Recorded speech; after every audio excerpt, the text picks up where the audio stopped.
안녕하세요. 오늘은 범죄의 성립에 대해서 수업해 보겠습니다. 형법의 적용을 받는 범죄가 성립되기 위해서는 세 가지 조건이 순서대로 적용이 되어야 돼요. 그래서 이 세 가지 조건을 순서대로 수업을 해볼 건데 지금 쌤이 전체적인 개량만 한번 설명해 볼게요. 자, 왼쪽에 있는 그림부터 한번 살펴보겠습니다. 제일 첫 번째로 살펴볼 요소는 구성 요건의 해당성을 먼저 검토해야 돼요. 내가 하는 행동이 형법이라는 조문에 금지되어 있는 행동인가? 그 법조문을 한번 살펴볼 겁니다. 이 법조문에 적혀져 있지 않아서 구성요건이 불충족되면 범죄가 불성립되지만 구성요건이 충족되면 이제 그 다음으로 넘어가서 위법성을 살펴봐야 돼요. 이 위법성이 부정되면 범죄가 불성립되지만 위법성이 인정되면 그 다음에는 책임성을 살펴보게 됩니다. 그래서 이 책임성이 부정되면 범죄가 불성립되지만 책임이 인정되면 그제서야 범죄가 성립되게 됩니다. 자, 그러면 동그라미랑 주황 색깔 화살표를 따라서 다시 한번 정리해 볼게요. 범죄가 성립되기 위해서는 총 세 가지 요건이 순서대로 적용이 되어야 합니다. 첫 번째, 구성요건의 해당성 검토. 구성요건의 해당성이 충족이 되면 그 다음에는 위법성을 검토하게 되고요. 그 위법성이 인정되면 책임을 인정할 수 있는지를 확인해서 책임이 인정된다 하면 그제서야 범죄가 성립되게 됩니다. 이 세 가지 요건과 이 순서도 중요하니까요. 세 가지 요건이 각각 어떤 내용을 가지고 있는지 그리고 이게 순서가 어떻게 되는지를 잘 기억해 두는 게 중요합니다. 자, 그러면 중요하니까 글로도 한 번 더 확인해 볼게요. 자, 어떤 행위가 범죄가 되려면 그 행위가 법률에서 금지하고 있는 행위여야 하고 구성요건의 해당성 그리고 그 행위가 법질서 전체 관점에서 부정적이라는 판단이 있어야 하며 위법성 마지막으로 그 행위를 한 사람한테 그 행위에 대한 비난 가능성, 책임이 인정되어야 한다. 자, 즉 어떤 행위가 구성 요건의 해당성, 위법성, 책임의 요건을 모두 충족해야 범죄로 인정되는데 이를 범죄의 성립 요건이라 한다. 그래서 아주 간단하게 설명하면 동그라미 1번에서는 그 형식적 의미의 형법이든 실질적 의미의 형법이든 법에서 금지하고 있는 행위인지를 먼저 확인하게 돼요. 그래서 이 행동이 법에서 금지하고자 하는 그런 행동과 부합한지 그걸 먼저 확인해 보고요. 이게 부합한다고 해도 우리 전에 불법행위 할 때 쌤이 설명했는데 정당방위나 긴급피난 그러니까 다른 사람이 나를 공격하고 있어서 그걸 피하기 위해서 다른 사람을 찔렀다. 정당방위. 쫓아오는 강도를 피해서 다른 사람 주거에 침입을 했다. 긴급피난. 뭐 이런 거는 사실 사람을 찔렀고 다른 집에 주거 침입을 했지만 이 행위가 법질서 전체 관점에서 부정적이라는 판단이 들지 않거든요. 정당방위와 긴급피난이기 때문에 그래서 위법성이 조각되면 2단계에서 범죄가 불성립하게 됩니다. 자, 그런데 만약에 첫 번째 사람을 찔렀고 살인죄 구성요건이 해당되고 두 번째 이게 뭐 정당방위나 긴급피난도 해당되지 않으면 이제 마지막 세 번째로 그 행위를 한 사람한테 비난 가능성, 사회적으로 이렇게 비난할 수 있는지를 찾아봐야 되는데 만약에 1살짜리 아기가 장난을 치다가 사람을 찔러 죽였다라고 하면 과연 그 1살짜리 아기한테 책임을 물을 수 있을까? 사회가 어느 정도로 비난할 수 있는가? 그걸 책임성이라고 부르거든요. 그래서 1살짜리 아기한테는 그 책임성이 조각되기 때문에 1살짜리 아기가 장난치다가 사람을 죽인 행위에 대해서는 범죄가 성립되지 않는다고 볼 수 있습니다. 자, 지금 너무 많은 내용들이 몰아쳐서 많이 복잡하고 힘들죠? 요거를 하나하나 살펴볼 건데 오늘은 특히 구성요건의 해당성에 집중을 해보고요. 다음 시간부터는 위법성, 그 다음 시간에는 책임성, 이렇게 각각 한 요소씩 한 시간에 하나씩 살펴보도록 할게요. 오늘은 첫 번째 구성요건의 해당성을 살펴보겠습니다. 자, 이거 순서 다시 한번 짚어볼게요. 구성요건의 해당성, 법조문을 검토해보고 이게 오케이 된다고 하면 위법성을 검토해봅니다. 이게 정당방위인지 긴급피난인지 이런 것들을 살펴보고요. 그 다음에 책임성을 살펴보고 나서 책임성까지 오케이가 되면 그제서야 범죄가 성립된다고 볼 수 있습니다. 자, 이제 진짜 구성요건의 해당성을 살펴보도록 할게요. 범죄가 성립되려면 구체적으로 어떤 행위를 해서는 안 되는지 법률에 미리 정해져 있어야 됩니다. 자, 예를 들어서 사람을 폭행한 행위가 범죄가 되려면 법률에 폭행을 금지하는 규정과 폭행을 하면 형벌로 처벌한다는 내용의 규정이 있어야 한다. 그래서 우리나라 형법 제260조 1항을 살펴보면 사람의 신체에 대해서 폭행을 가하게 되면 2년 이하의 징역, 500만 원 이하의 벌금, 구류 또는 과료에 처한다 라고 규정되어 있습니다. 그래서 폭행을 하면 안 된다라고 폭행 자체를 범죄라고 규정을 해놓고 그거에 대해서 어떤 형벌을 부과할지도 적혀져 있지. 그래서 이 행동을 하게 되면 이러한 처벌을 줄 수 있다. 이러한 형벌을 줄 수 있다.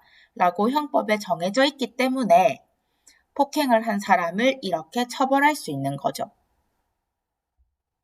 한 가지 예를 더 들어볼게요. 저번 시간에 쌤이 통화위조죄에 대해서 설명을 한 적이 있어서 통화위조죄를 들고 왔습니다.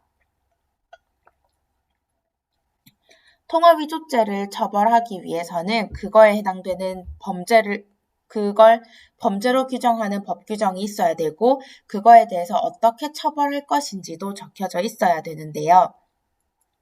자, 우리나라 형법 207조를 살펴보면 통화위조죄를 이렇게 설명하고 있습니다. 자, 통화를 행사할 목적으로, 그러니까 이걸 이용해서 물건을 사고 등등 사용할 목적으로 지금 현재 통용하고 있는 대한민국의 화폐, 지폐 또는 은행권을 위조 또는 변조한 자, 그러면 무기 또는 2년 이상의 징역에 처한다라고 우리나라 형법에 적혀져 있는데요.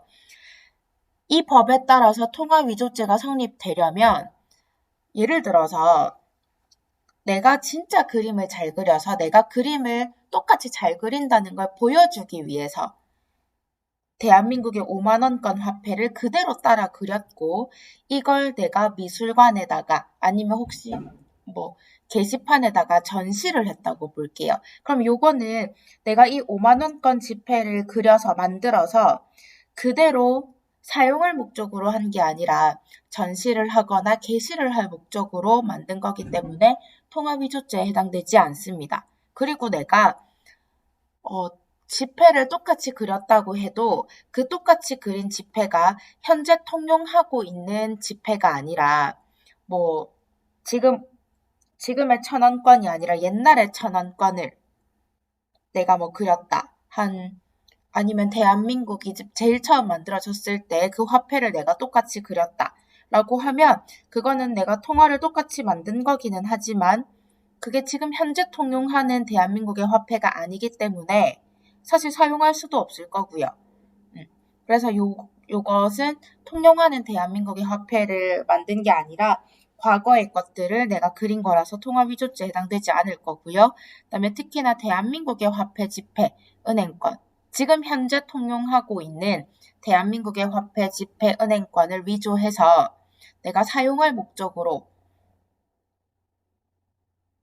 이렇게 했을 때만 통화위조죄가 성립이 되고 그럴 때만 무기 또는 2년 이상의 징역에 처한다는 처벌을 받을 수 있는 겁니다. 그래서 어떤 행위가 범죄가 되기 위해서는 이 행동이 형식적 의미의 형법이든 실질적 의미의 형법이든 간에 이 법에서 금지하고 있는 행동에 해당되는가를 꼼꼼하게 살펴보는 걸 구성요건의 해당성이라고 부릅니다. 자, 교과서 밑에 보면 스스로 사고하기 자료에 나와 있는 부작위범을 쌤이 이런 것도 범죄가 해당된다는 걸 보여주기 위해서 이 자료를 한 번 더 설명을 하려고 하는데요. 자, 이 자료 제목을 보면 아무런 행위를 하지 않았기 때문에 오히려 죄가 되는 이 부작위범에 대해서 설명하고 있습니다. 자, 여러분이 지금 가, 나를 한번 살펴보고 자, 가랑 나에 지금 갑과 을이 등장하고 있거든요. 갑과 을 중에서 누가 처벌을 받게 될 건지, 누가 죄를 지은 게 될 건지를 한번 체크해 보세요.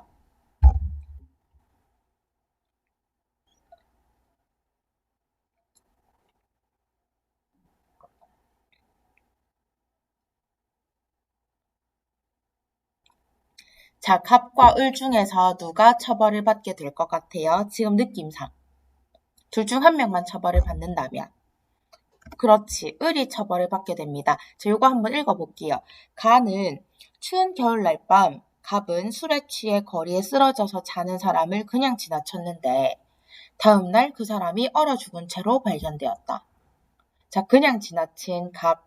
그 다음에 나는 어린아이를 데리고 물놀이를 간 을이 그곳에서 만난 사람과 이야기를 하느라 바빠서 물에 빠진 아이를 보면서도 구하러 나가지 않았다. 결국 아이는 살아서 나오지 못했다. 자, 여기에서 을이 처벌을 받게 되는데요. 만약에 갑의 상황을 조금만 쌤이 바꿔볼게. 만약에 갑 위의 상황이 갑이 위 사람을 길가에 방치한 경우라면 그러니까 갑이 이 술에 취해 있는 사람을 끌어내서 그러니까 원래 가게 안에 있던 사람을 갑이 끌어내서 바깥에 놓아두고 그냥 자기 갈 길 간 거라면 조금 더 구체적으로 만들어 볼까요?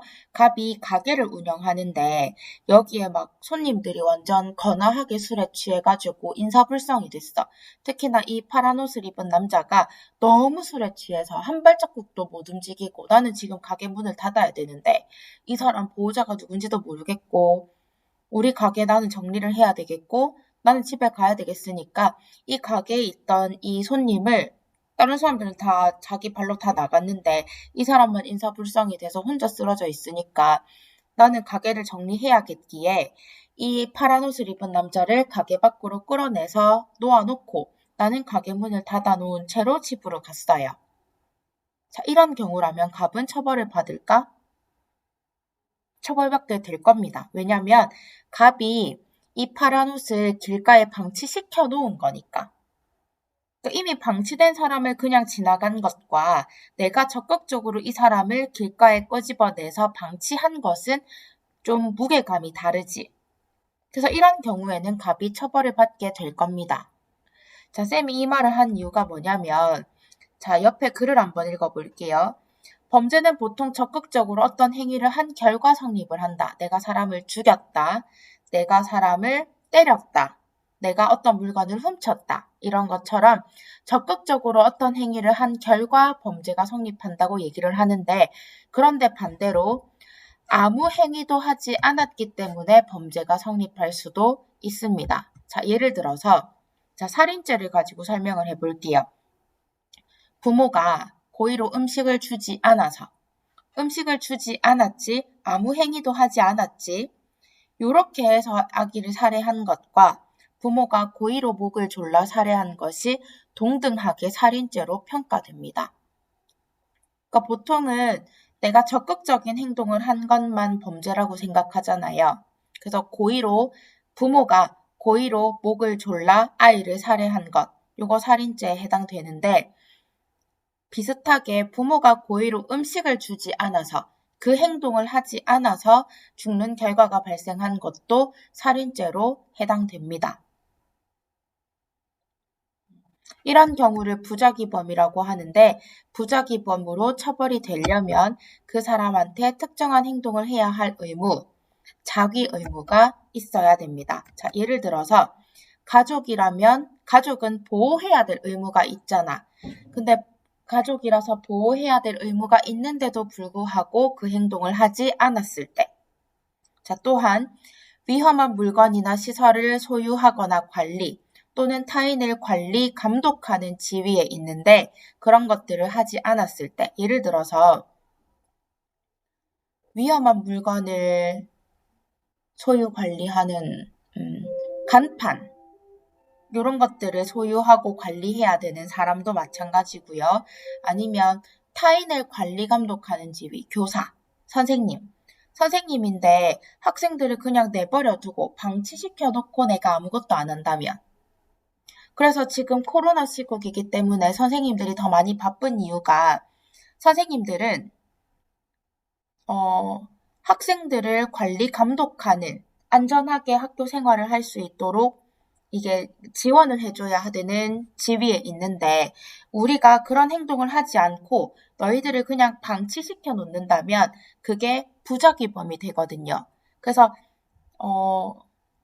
만약에 쌤이 적극적으로 코로나 바이러스를 들고 와서 너네한테 코로나를 옮기는 것도 문제지만 너희들을 보호하고 관리 감독해야 되는 지위에 있는 사람이 너희를 제대로 관리 감독하지 않아서 너희가 코로나를 만약에 걸렸다면 그때는 선생님들이 해야 될 것들을 하지 않았다는 부작위범이 돼서 그 책임을 묻게 될 수 있습니다. 자, 그래서 가족, 위험한 물건이나 시설을 소유하거나 관리 또는 타인을 관리 감독하는 사람이 그런 행동을 해야 하는데도 불구하고 하지 않았을 때 그걸 부작위범이라고 불러요. 그래서 우리나라 형법 제18조에 적혀져 있습니다. 자, 읽어볼게요. 위험의 발생을 방지할 의무가 있거나 자기 행동으로 인해서 위험 발생의 원인을 야기한 자가 그 위험 발생을 방지하지 아니한 때에는 그 발생한 결과에 따라서 처벌한다. 사람이 죽었을 때는 살인죄, 사람이 다쳤을 때는 상해죄. 그 결과에 따라서 나는 아무런 행동을 하지 않았지만 그 결과에 따라서 처벌을 하게 됩니다. 자, 그래서 사례랑 접목시켜 보면 나에서의 을은 아이에 대한 보호 의무를 가지고 있는 위험의 발생을 방지해야 될 의무가 있는 사람인 거지. 어린아이를 데리고 물놀이를 간 사람이기 때문에 부모가 아니라 하더라도 부모의 부탁을 받은 이웃 사람이라든지 친구라든지. 그래서 아이랑 같이 있게 되면 그 아이에 대해서 보호해야 될 의무가 생기게 돼요. 그런데도 불구하고 다른 사람이랑 지금 얘기하느라 아이를 돌보지 않아서 죽게 만든 것은 부작위범으로 처벌을 받게 됩니다. 그래서 이걸 형법 조문이랑 관련을 지으면 자, 을 같은 경우는 첫 번째 줄이랑 관련이 있을 것 같아요. 위험의 발생을 방지할 의무가 있었던 사람인 거지. 그 다음에 갑 같은 경우에는 쌤이 사례를 조금 더 구체화시켰을 때 이 가게에서 나 가게 정리를 해야겠기에 이 파란색 옷을 입은 사람을 길거리에 버려두고 갑이 간 거라면 요 두 번째 문장에 해당이 될 것 같아요.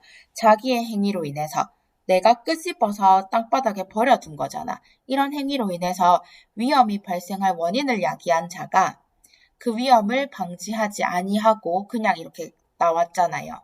차라리 경찰에 신고라도 하던지 그렇게 위험 발생을 방지라도 했어야 됐는데 아무런 조치를 하지 않고 길가에 버려두고 갔기 때문에 이것은 쌤이 구체화시킨 갑의 사례는 부작위범이 해당돼서 그 결과에 따라서 사람이 죽었다면 살인죄, 다쳤다면 상해죄 등등에 따라서 처벌을 받게 될 겁니다. 그래서 부작위범을 처벌할 수 있는 것도 형법이라는 법조문에 이런 행동이 안 된다라고 적혀져 있기 때문에 구성요건의 해당성이 충족이 될 때 처벌을 받게 되는 겁니다. 그래서 이 부작위범은 아무 행동도 하지 않았다는 게 구성요건의 해당성이 되기 때문에 이걸 처벌할 수 있게 되는 겁니다. 자, 그래서 교과서의 글을 한번 볼게요. 자, 이렇게 법률로 정해놓은 범죄 행위의 유형을 범죄의 구성요건이라고 하는데 이에 해당하는 구체적인 행위가 있어야 범죄가 성립된다. 자, 그러면 쌤이 이제는 범죄 구성요건에 해당되는 그 법조문을 조금 분석하는 방법들을 몇 가지 요소들을 알려줄게요. 자, 일반적으로 범죄는 범죄자가 범죄를 저지른다는 사실을 알고 있으면서 범죄 행위를 일부러 했을 때 성립됩니다. 자, 그렇게 내가 이게 범죄라는 걸 알고 있어. 사람을 죽이면 안 된다는 걸 알고 있는데 내가 일부러 사람을 찔렀어. 자, 이걸 고의라고 부를까? 과실이라고 부를까? 그렇지. 고의라고 부르지. 자, 그래서 위에 있는 예시를 한번 볼게요. 자, 예를 들어서 절도죄는 돈을 훔치려는 생각도 있고 그 행위가 범죄라는 것도 알고 있어. 아는데 내가 쓰려고 일부러 남의 돈을 가져왔을 때 절도죄가 성립됩니다.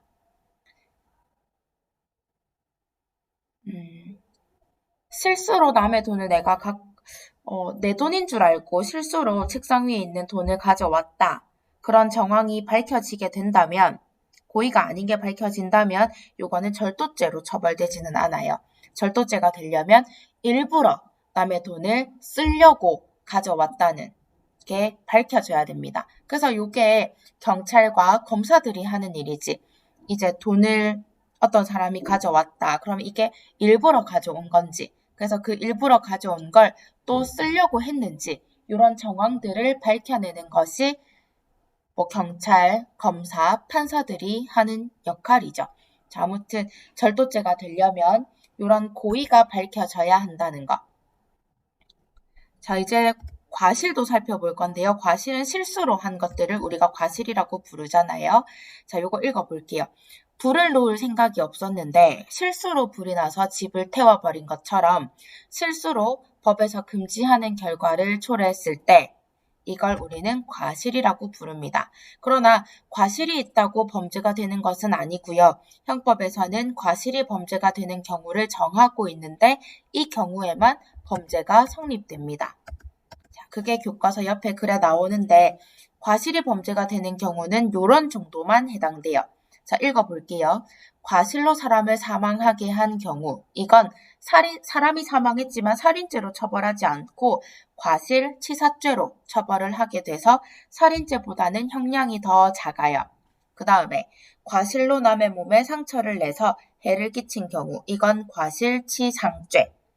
실수로 불을 내서 재산적 손해와 공공의 위험을 발생시킨 경우, 실화죄. 또는 실수로 교통의 흐름을 방해한 경우 과실교통방해죄. 이런 식으로 과실에 따라서 잘못된 행동을 처벌하려면 과실에 의한 것들을 이렇게 처벌한다는 형벌법규가 있어야 돼요. 그래서 구속요건의 해당성 중에 과실이 들어가 있으면 그 해당되는 거에 대해서만 처벌을 할 수가 있습니다. 자, 그 다음 내용으로 넘어갈게요. 여기서는 미수와 기수범을 나눌 건데요. 얘들아, 살인 미수하면 살인이 이루어진 걸까? 안 이루어진 걸까? 이거 안 이루어진 겁니다. 그러니까 이렇게 생각하면 돼. 완성과 미완성. 미완성은 완성이 안 된 거지. 미수범도 마찬가지야. 미수범은 그 범죄가 완성되지 않았다는 거. 그래서 이거 설명 읽어볼게요. 돈을 훔치려고 했지만 돈을 훔치는데 실패한 경우. 그러니까 돈을 훔치겠다는 마음을 먹었어. 고의를 가지고 행동을 했지만 돈을 훔치는데 실패한 거야. 그러니까 범죄가 완성되지 않은 거지. 마저 문장을 읽어볼게요. 돈을 훔치려고 했지만 그런 고의를 가지고 있었지만 돈을 훔치는데 실패한 경우와 같이 범죄자가 의도한 결과가 발생하지 않은 경우, 그러니까 범죄를 완성시키지 않은 거지. 그걸 미수범이라고 해서 부르고요. 근데 미수범은 거의 처벌하지 않는데 미수범을 처벌하겠다고 형법에 적혀져 있는 경우에만 처벌하게 돼요. 그 다음에 범죄자가 의도한 대로 범죄가 완전히 성립한 경우, 완성된 경우를 기수범이라고 불러요. 일반적으로 미수범은 기수범보다는 가벼운 형벌이 부과되고요. 미수범을 처벌한다는 그 조항이 있어야만 미수범을 처벌할 수 있게 되는 겁니다. 자, 그래서 형법 29조. 미수범은 개개의 형벌 법규에 이를 처벌하기로 하는 규정이 있을 때만 비로소 처벌된다.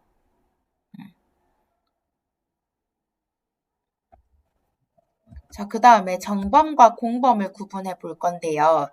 요런 경우는 이렇게 생각하면 돼. 어떤 범죄 드라마에서 주인공이 여러 명인 거야. 그러니까 사람을 찌른 사람, 만약에 두 명의 사람이 각각 칼을 들고 사람을 찔렀어. 그걸, 그러니까 범죄에 있어서의 주인공이겠지. 그걸 정범이라고 불러요. 정범. 그래서 읽어볼게요. 여러 사람이 공동으로 범죄를 저지른 경우라면 주도적으로 범죄를 저지른 사람을 정범이라고 불러요. 근데 이 정범이 아까 설명한 것처럼 2명 정도 된다. 그걸 공동정범이라고도 불러요.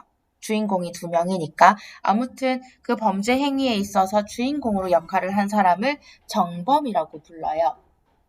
자, 그런데 그런 정범을 교사 방조한 사람을 공범이라고 부르거든. 그래서 교사범, 방조범이라고 부르는데, 일단 교사는 교사가 마음을 먹게 한 걸 얘기하거든요. 그러니까 나는 사람을 찌를 생각이 없는데 그렇게 찌르도록 마음을 먹게 한 사람, 그걸 교사라고 불러요. 자, 그래서 거기 설명을 읽어보면 타인한테 범행의 결의, 마음을 딱 다지게끔 범행 결의를 불러일으키는 행위를 교사범이라고 부르고, 방조범은 도와준 것, 그러니까 타인의 범죄 실행을 물질적으로 또는 정신적으로 돕는 행위. 그러니까 요거는 이미 이 사람이 살인죄를 하겠다고 저지르겠다고 마음을 먹었어. 먹은 상태에서 이제 방조범은 야, 그럼 네가 살인을 저지르려면 칼을 좀 더 이런 칼을 쓰는 게 더 좋아 라고 물질적으로 돕든지, 아니면 얘가 야, 나 막상 살인을 저지르려고 했는데 마음이 너무 조금 좀 그래 이랬을 때 정서적으로 지지를 해주던지, 이런 식으로 하는 걸 방조범이라고 부릅니다. 아니면 망을 서주는 거, 살인을 망설이는 이 사람, 살인을 이제 저지르겠다고 마음먹은 사람한테 정서적인 지지를 해주거나 이렇게 정서적으로 돕는 행위, 이런 것들이 다 방조에 포함되는데요.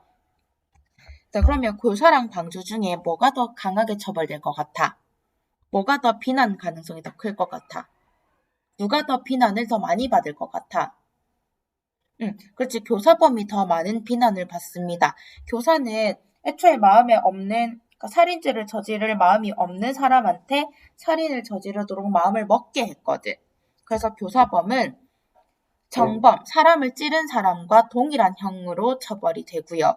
방조범 같은 경우는 살인의 마음을 먹은 사람을 옆에서 물질적, 정신적으로 도운 정도이기 때문에 방조범의 형은 정범의 형보다는 조금 더 약한 형태로 처벌이 됩니다. 그래서 처벌의 강도는 이 사람이 비난을 얼마나 받을 수 있는가에 따라서 결정이 되는데, 교사범이 더 나쁜 놈이라서 얘가 더 처벌을 강하게 받고, 이때 처벌 수위는 살인을 저지른 또는 정범과 같은 형으로 처벌이 되게 됩니다. 자, 그럼 이 사례를 통해서 한 번 더 확인을 해볼게요. 자, 이 사례를 쌤이 한번 읽어볼게요. 갑은 새로 나온 운동화를 사고 싶은데 돈이 없었다. 갑이 친구 을에게 지나가는 말로 그 이야기를 하니까 을은 병의 게임기를 훔쳐서 팔면 되지 않겠냐고 제안했다. 을은 병이 학교에 게임기를 가져오는 행위가 규칙에 어긋나는 것이므로 게임기가 없어져도 하소연을 할 수 없을 것이라고 갑을 설득했다. 아울러 갑이 병의 게임기를 훔치는 동안 다른 친구들이 오는지 망도 봐주겠다고 했다. 어느 날 체육 시간이 돼서 반 친구들이 모두 운동장에 나가자 화장실에 가는 척했던 갑과 을은 교실로 돌아왔다. 갑은 병의 가방을 뒤졌고 그동안 을은 교실 입구에서 망을 보았다.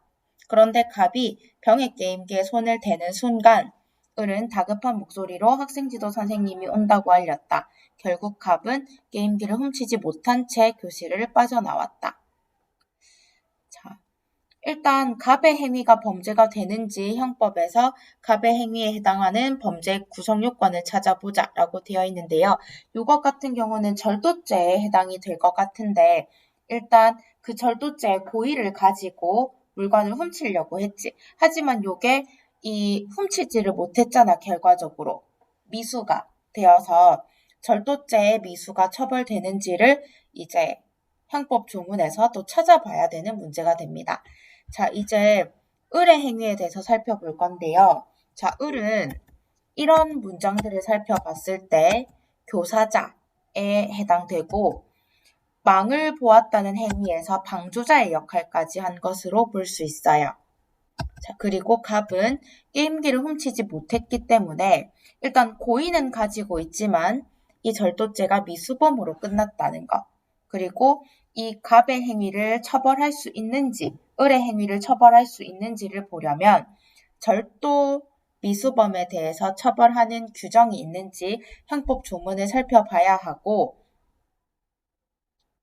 그 갑의 처벌 정도에 따라서 교사자이자 방조자인 을의 형량이 정해질 것으로 보입니다. 자, 오늘은 구성요건의 해당성까지 살펴봤는데요. 다음 시간에는 위법성에 대해서 살펴볼 거니까 단계별로 가야 되는 거니까 오늘 구성요건의 해당성 열심히 복습해서 다음 시간에 다시 만납시다. 수고하셨습니다.